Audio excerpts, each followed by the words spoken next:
एक उकाब की उम्र तकरीबन 70 साल होती है और इस उम्र तक पहुंचने के लिए उसे निहायत तकलीफों, मुश्किलात और कठिन रास्तों से गुजरना पड़ता है। जब उसकी उम्र 40 साल होती है तो सबसे पहले उसके पंजे, जिसकी मदद से वो शिकार को दबोचता है, कुंद हो जाते हैं। उसके बाद उसकी मजबूत चोंच टेढ़ी हो जाती है और उम्र के गुजरने के साथ साथ उसके पर, जिससे वो आसमान की बुलंदियों को छूता है, वो इतने भारी हो जाते हैं कि उसके सीने के साथ चिपक जाते हैं। इन सब मुश्किलात के होते हुए शाहीन के पास सिर्फ 2 रास्ते होते हैं।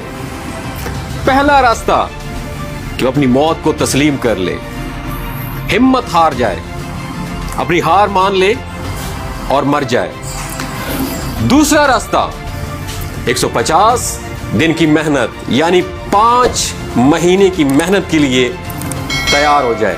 आपका क्या ख्याल है, शाहीन कौन सा रास्ता चूज करेगा? जी बिल्कुल, शाहीन हार नहीं मानता। वो अपने आप को 5 महीने 150 दिन की मेहनत के लिए तैयार करता है। वो पहाड़ों में चला जाता है और पहाड़ों में जाके सबसे पहले अपनी चोंच को पत्थरों पे मारता है और अपनी चोंच को पत्थरों पे मार मार के उसे तोड़ देता है। जब नई चोंच निकलती है तो नई चोंच की मदद से वो अपना एक एक नाखून उखाड़ के फेंक देता है। जब नए नाखून निकलते हैं तो वो नाखून और चोंच की मदद से अपना एक एक बाल उखाड़ के फेंक देता है। इस तवील अरसे में उसे 5 महीने लगते हैं। जब 5 महीने बाद वो पहाड़ की चोटी पे खड़े होके नई परवाज भरता है, हवाओं में उड़ता है, नई चोंच, नए बालों के साथ और नए परों के साथ, तो उसे ऐसा महसूस होता है जैसे उसने दूसरा जन्म लिया हो, नया जन्म लिया हो। इस तरह वो मजीद जिंदगी की 30 बहारें देख पाता है। उकाब की इस कहानी से हमें यह सबक मिलता है कि बाज़ औक़ात हमारे लिए ज़िंदगी को बदलना बहुत ज़्यादा ज़रूरी है, अगरचे इसके लिए हमें सख्त मेहनत, जदोजहद ही क्यों ना करना पड़े। याद रखिएगा, ज़िंदगी के माहो साल बदलने से कुछ भी नहीं होता।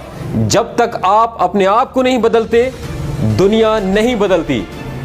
मुझ नाचीज़ समेत हर पाकिस्तानी नौजवान तब्दीली को बाहर की दुनिया में देखना चाहता है, हालांकि असल तब्दीली अंदर की तब्दीली है। सबसे पहले तब्दीली अंदर आती है, फिर बाहर की दुनिया में तब्दीली नजर आएगी। मस्बत तब्दीली के लिए अपने आप को बदलना होगा। अब सवाल ये पैदा होता है, खुद को कैसे बदला जाए? खुद को बदलने के फलसफे का मतलब ही यही है, अपनी कमियों, अपनी कोताहियों, अपनी कमजोरियों को आइडेंटिफाई किया जाए, तलाश किया जाए, फिर उनको बेहतर से बेहतर बनाने की कोशिश की जाए।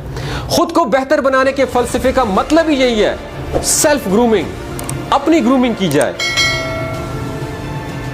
अपनी जात के ऊपर काम किया जाए, सेल्फ इन्वेस्टमेंट। अल्लाह पाक ने जो आपको सलाहियतों से नवाजा है, जिस टैलेंट से नवाजा है, उसको पॉलिश जरूर करना चाहिए।